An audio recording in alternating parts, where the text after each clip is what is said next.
Ada satu istilah yang saya tidak suka. Ya, ada banyak pendeta pakai istilah ini, mungkin pastor juga pakai istilah ini. Libatkan Tuhan dalam perencanaan. Itu istilah yang secara teologis saya sangat tidak suka. Libatkan Tuhan, jadi Tuhan yang dilibatkan. Kita pemeran utamanya atau pemain utamanya. Tuhan adalah yang dilibatkan. Salah, saudara. Assalamualaikum warahmatullahi wabarakatuh. Berjumpa lagi dengan Dr. Akal News ya, channel Kota Berita yang menyajikan informasi seputar dunia debat lintas agama secara tepat, cepat, akurat, dan terpercaya. Tidak habis-habis ya, Pendeta Muriwali menunjukkan kesombongannya, menunjukkan keangkuhannya kepada kita semua. Baru di awal tahun 2024, dia langsung mengkritisi pendeta-pendeta lain yang berdoa untuk tahun 2024. Pendeta-pendeta lain yang mengajak jemaatnya untuk melibatkan Tuhan dalam perencanaan mereka sepanjang 2024. Kita tahu, banyak sekali gereja-gereja di awal tahun itu mengajak kepada jemaatnya agar mereka merencanakan apa yang mau kamu buat sepanjang 2024 dan mengatakan, jangan lupa ya, kalian buat perencanaan, tetapi ya, libatkan Tuhan dalam rencana tersebut. Artinya Tuhan ikut, ya, ikut campur dalam segala yang akan kamu lakukan. Biasanya memang banyak pendeta-pendeta yang seperti itu, dan menurut Muriwali Yanto Matalu, cara seperti itu, teologi seperti itu adalah teologi yang salah. Karena manusia itu tidak boleh melibatkan Tuhan dalam perencanaannya. Loh, kok tidak boleh gitu? Jadi libatkan siapa? Libatkan setan, libatkan tuyul, libatkan siapa gitu kan? Ini kan membuat orang bertanda tanya. Masa melibatkan Tuhan tidak boleh? Nah, ini yang akan kita bahas ya, Tapi saya tunjukkan dulu sebagai bukti daripada nanti saya difitnah. Karena pendeta yang satu ini sangat sering memfitnah saya, bahkan ya, membuat laporan yang tidak ada dasarnya. Laporan ke polisi hanya untuk mencelakai saya. Saya nggak tahu ya, laporan dia ke polisi itu apakah atas perintah Tuhannya atau dia melibatkan Tuhannya. Saya nggak ngerti. Nanti kita akan bahas. Di sini teman-teman lihat ya, teologi yang salah. Melibatkan Tuhan dalam perencanaan, tanda tanya. Dan dia tidak setuju. Ini linknya. Dia tidak setuju dengan cara-cara pendeta yang mengatakan bahwa setiap rencana kita harus ada, ya, harus Tuhan itu ikut, harus Tuhan itu dilibatkan. Dia nggak setuju. Ya, Muriwali tidak setuju. Oke, kita dengarkan dulu. Ada satu istilah yang saya tidak suka. Ya, ada banyak pendeta pakai istilah ini, mungkin pastor juga pakai istilah ini. Libatkan Tuhan dalam perencanaan. Itu istilah yang secara teologis saya sangat tidak suka. Libatkan Tuhan, jadi Tuhan yang dilibatkan. Kita pemeran utamanya atau pemain utamanya. Tuhan adalah yang dilibatkan. Salah, saudara. Di dalam hidup kita ini pemain utamanya siapa? Tuhan. Penentunya siapa? Tuhan. Yang mengendalikan siapa? Tuhan. Bukan kita, saudara. Jadi salah kalau kita melibatkan Tuhan. Tuhan melibatkan kita, itu yang benar. Ya, saya tidak suka ya dengar istilah itu, libatkan Tuhan dalam perencanaan kita. Libatkan Tuhan. Kok libatkan Tuhan? Tuhan yang melibatkan kamu dalam pekerjaan besarnya di dalam dunia ini. Tuhan yang mengutus kita. Jadi yang melibatkan siapa? Tuhan melibatkan kita, bukan kita yang melibatkan Tuhan. Ya. Maka dalam perencanaan kita itu, saudara, tidak boleh kita menyombongkan diri. Ya, kita tidak boleh mengatakan bahwa kita tidak butuh apapun karena kita cukup pintar, cukup kuat, cukup mampu, dan kita bisa sukses. Bahkan istilah libatkan Tuhan pun masih terkandung kesombongan di dalamnya. Ya, terkandung memegahkan diri di dalam, seolah-olah kita bisa menarik Tuhan ke pihak kita. Salah itu.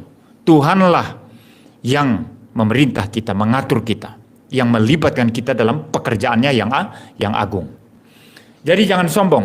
Yang kedua, saudara, kalau saudara membaca teliti ayat 13 dan 15, Saya akan membaca ayat 13 dan 15. Ayat 13 dikatakan, jadi sekarang, hai kamu yang berkata, hari ini atau besok kami berangkat ke kota Anu, dan di sana kami akan tinggal setahun, dan berdagang dan serta mendapat untung. Ya, dan di dalam ayat yang ke-15, sebenarnya kamu harus berkata, jika Tuhan menghendakinya, kami akan hidup dan berbuat ini dan itu. Artinya apa? Kalau mau merencanakan sesuatu, itu tidak boleh. Itu adalah ide kita sendiri. Atau perencanaan kita sendiri. Tidak boleh juga, sebagaimana saya katakan tadi, kita hanya melibatkan Tuhan. Tetapi kita harus pastikan bahwa rencana kita itu adalah rencana Tuhan. Apa yang kita mau kerjakan itu adalah yang diperintahkan oleh Tuhan bagi kita. Maka sebelum berencana, carilah kehendak Tuhan. Harus mengetahui kehendak Tuhan. Ini penting sekali. Sebelum melakukan apapun, harus mengetahui kehendak Tuhan. Kalau tidak, Anda berisiko melakukan sesuatu yang Anda pikirkan sendiri, rencanakan sendiri, kehendaki sendiri, dan Tuhan tidak akan ikut campur di dalamnya. Karena itu bukan rencana Tuhan. Boleh tidak Tuhan ikut campur di dalam sesuatu yang bukan rencana Dia? Tidak, saudara. Tidak mungkin, saudara. Ya. Jadi Tuhan bekerja, dan kita boleh mengharapkan Tuhan memberkati pekerjaan kita, memberkati rencana kita, kalau itu adalah kehendak Tuhan, rencana Tuhan. Anda jangan campur adukan dengan kehendak dekrit Tuhan. Kalau dekrit itu, apa yang terjadi dalam dunia ini, semua itu sudah ditetapkan oleh Tuhan. Baik yang kita kehendaki sendiri, maupun yang memang itu kehendak Tuhan. Baik apa yang jahat, maupun apa yang baik. Semua itu ditetapkan oleh Tuhan. Apa yang jahat, ditetapkan untuk diizinkan oleh Tuhan terjadi. Tetapi kita bicara kehendak, perintah Tuhan. Preceptive will of God. Kehendak perintah Tuhan yang ada dalam Alkitab. Kita harus pastikan apa yang kita lakukan itu harus berdasarkan kehendak Tuhan. Kalau bukan, saudara, maka kita berjalan sendiri. Nanti kalau gagal sendiri. Kalau susah sendiri. Ada banyak orang rancang sendiri, rencana sendiri. Untuk memenuhi ambisi mereka yang liar. Setelah dapat kesulitan, lalu mempersalahkan Tuhan. Mulai memaki-maki Tuhan. Padahal itu bukan rencana Tuhan. Nah, ini adalah satu kejahatan, saudara. Jadi video ini dia buat untuk menanggapi pendeta-pendeta yang mengajak jemaatnya merencanakan tahun 2024. Dan ini konyol ya. Saya nggak tahu kalau di gereja dia, apa yang dia ajarkan kepada jemaat dan umatnya, apa yang dia ajarkan kepada umatnya dalam merencanakan 2024. Apakah dia bilang, udah kita ngalir saja gitu kan, kita minta tuntunan Roh Kudus untuk menyertai kita, untuk membukakan langkah gitu, atau ya sudahlah biar Tuhan yang maju, kita di belakang saja gitu kan, kita ikuti gitu. Saya nggak tahu apa yang diajarkan ya, saya nggak tahu. Tetapi saya rasa nggak ada yang salah kalau ada gereja-gereja yang mengajak umatnya untuk membuat perencanaan sepanjang 2024. Karena kalau tanpa perencanaan, kita itu ibaratnya jalan tanpa arah. Saya sendiri, saya secara pribadi, itu setiap melakukan apapun, saya buat rencana dulu.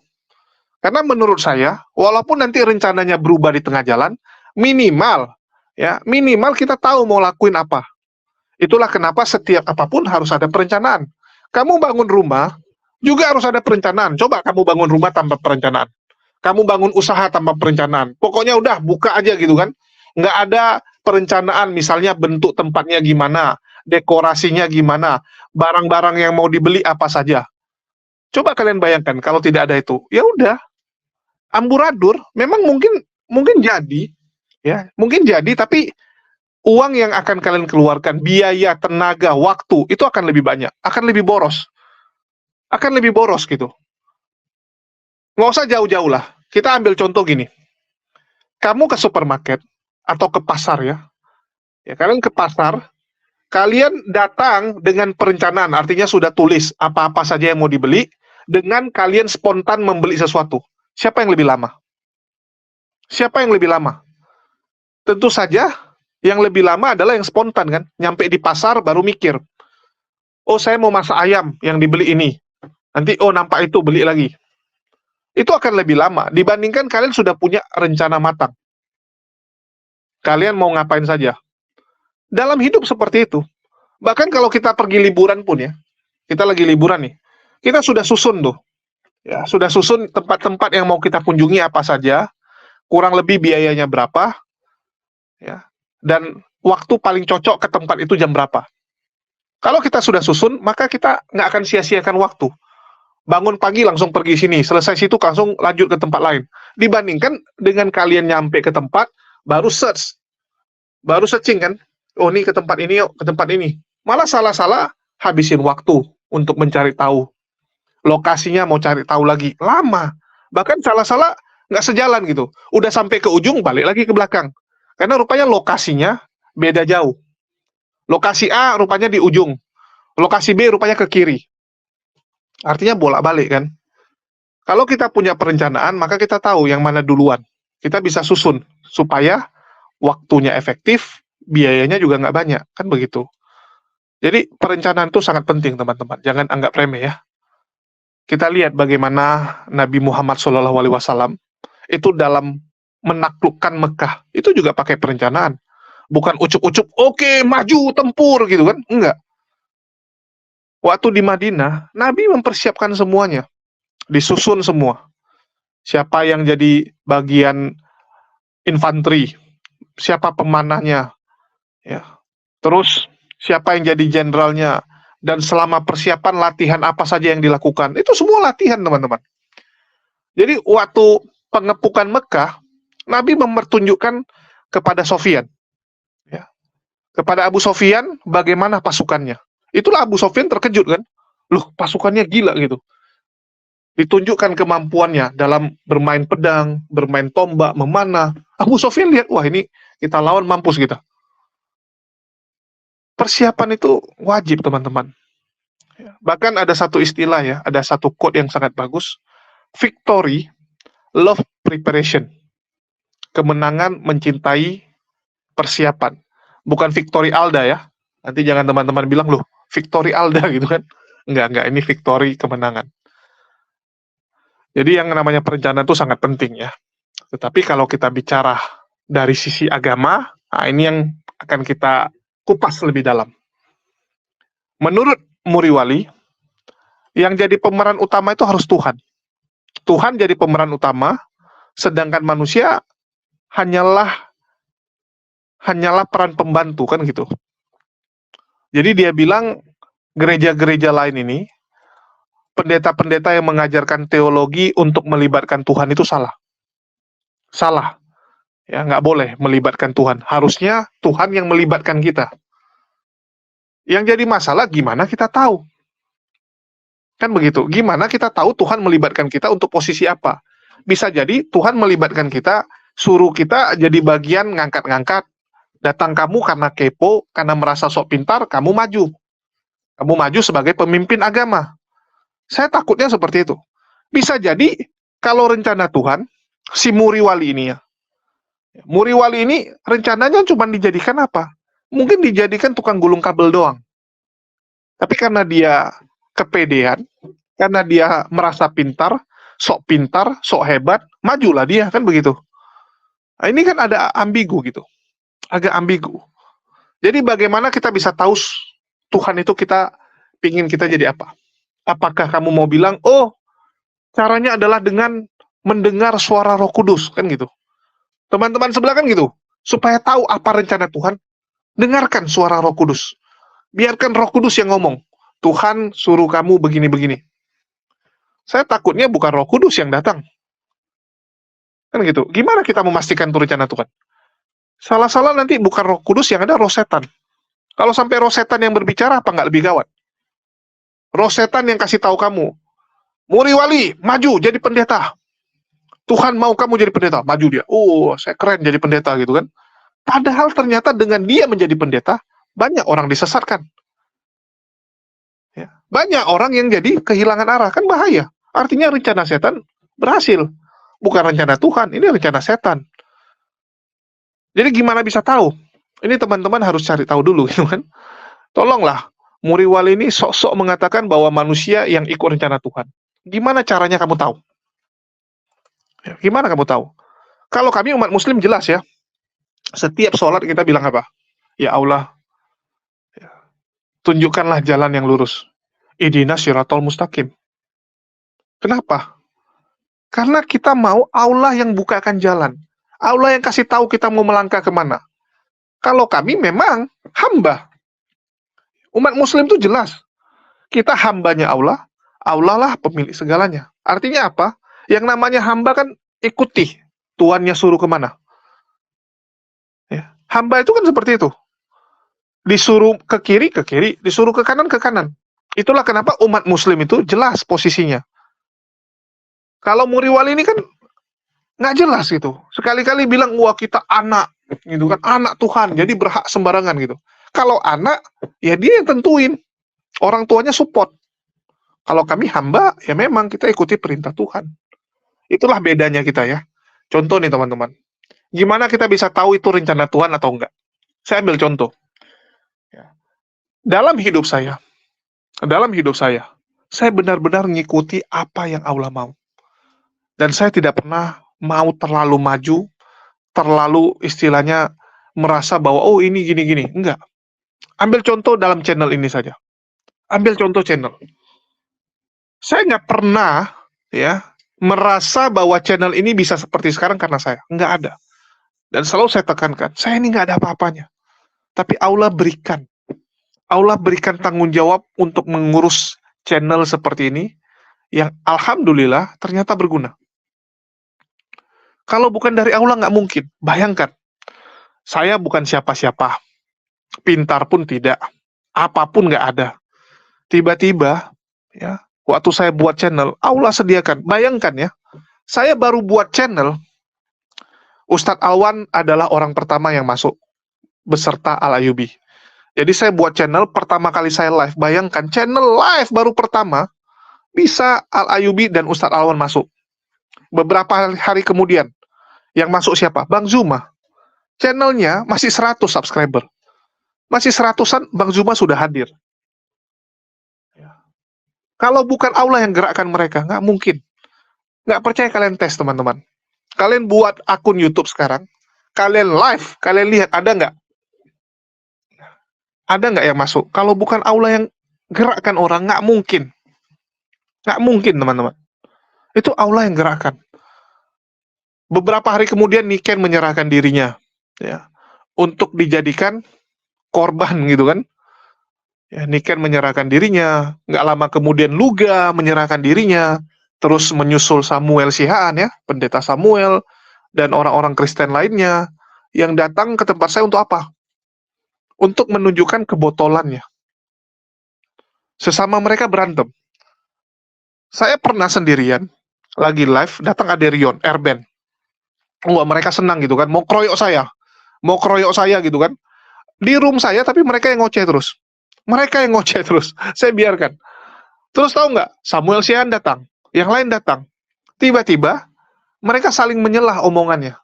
Saya nggak nyelah, mereka yang saling nyelah. Terakhir mereka yang berantem. Mereka ngoceh, mereka yang berantem sendiri. Itulah luar biasanya ya. Kalau Allah yang ada di depan kita, Allah yang bukakan jalan, nggak bisa teman-teman. Mereka sekarang mencoba mencelakai saya, segala cara dilakukan.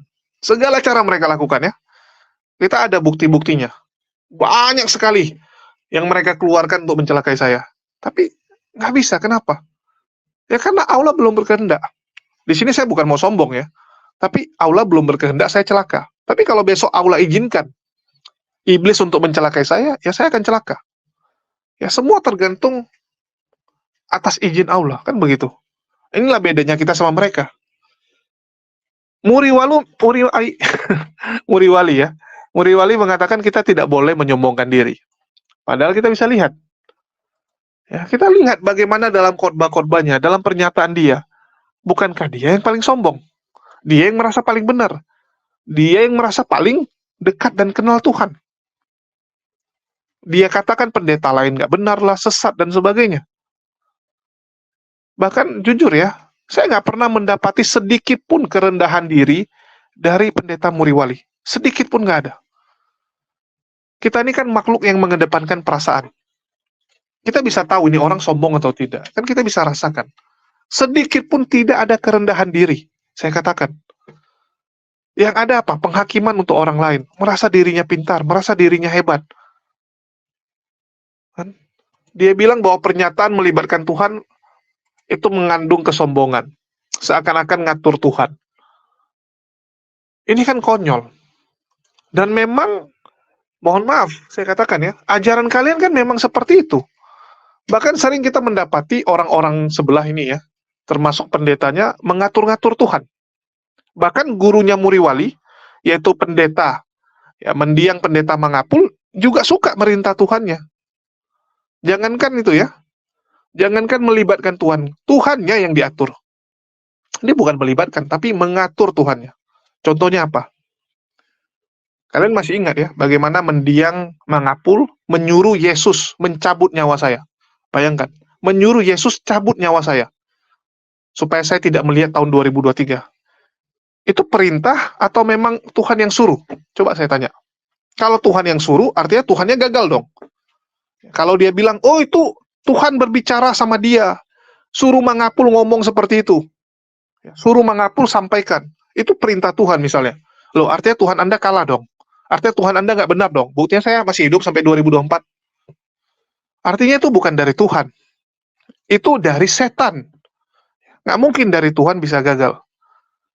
Saya nggak tahu itu dari setan atau dia yang jadi setannya. Sehingga dia bisa memerintah Tuhannya. Dan kita lihat, Tuhan dipakai untuk mengutuk orang lain. Wak Labu, suruh Tuhannya mengutuk orang. Pastor Sarah, pendeta Tokyo, dan masih banyak ya pendeta-pendeta lain yang suka sekali menyuruh Tuhannya mengutuk orang. Saya nggak ngerti gitu, Tuhannya bisa diperintah gitu ya. Sama kayak dukun merintah setan gitu. Ya, dukun kerja sama-sama setan, setannya disuruh untuk mencelakai orang lain. Apakah seperti itu? Terus Muriwali merasa kalau dialah yang paling benar gitu kan. Merasa bahwa kalau pekerjaan dia itu Tuhan yang berencana, dia yang lakukan. Kalau gitu saya mau tanya, waktu Anda melaporkan saya di Polda, ya, ini kan Muriwali yang laporkan saya. Salah satu ya dari sekian banyak. Anda melaporkan saya itu rancangannya Tuhan atau rancangan Anda sendiri atau rancangan setan? Coba saya tanya. Kalau itu rancangan Tuhan, ya, kalau itu rancangan Tuhan, apakah Tuhan Anda memang suka mencelakai orang dan tidak konsisten dengan omongannya? Bukankah Anda bilang ajaran Tuhan Anda ditampar pipi kiri, kasih pipi kanan? Ini apaan? Ini apaan? Dan terbukti ya, alhamdulillah, rencana Anda itu, yang Anda selalu bilang bahwa rencana Anda itu rencana dari Tuhan, itu gagal. Alhamdulillah, artinya apa? Artinya Tuhan itu yang Anda sembah ya bukan Tuhan yang benar. Kan begitu. Inilah saya bilang jangan dikit-dikit bawa nama Tuhan. Termasuk kepada umat muslim ya. Jangan dikit-dikit merasa bahwa kita itu mewakili Tuhan.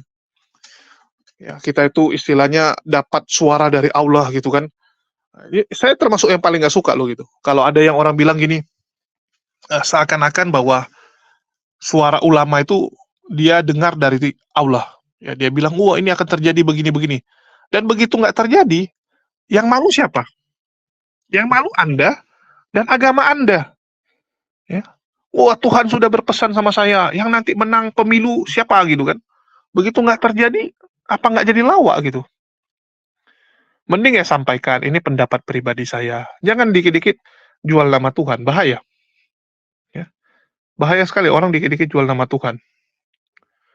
Karena kalau nggak terjadi, ya Tuhan yang disalahkan gitu. Ini kan konyol.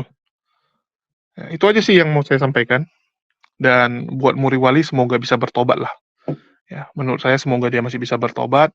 Karena jujur ya, saya bingung gitu. Orang udah setua ini, umurnya segini kok bukannya tambah rendah diri, mengaku sebagai hamba Tuhan, tapi kok kelakuannya seperti itu. Cukup menyedihkan. Itu aja sih yang mau saya sampaikan. Makasih buat teman-teman semua yang udah nyimak. Di akhir kata saya ucapkan wassalamualaikum warahmatullahi wabarakatuh. Sampai jumpa di video-video kita berikutnya.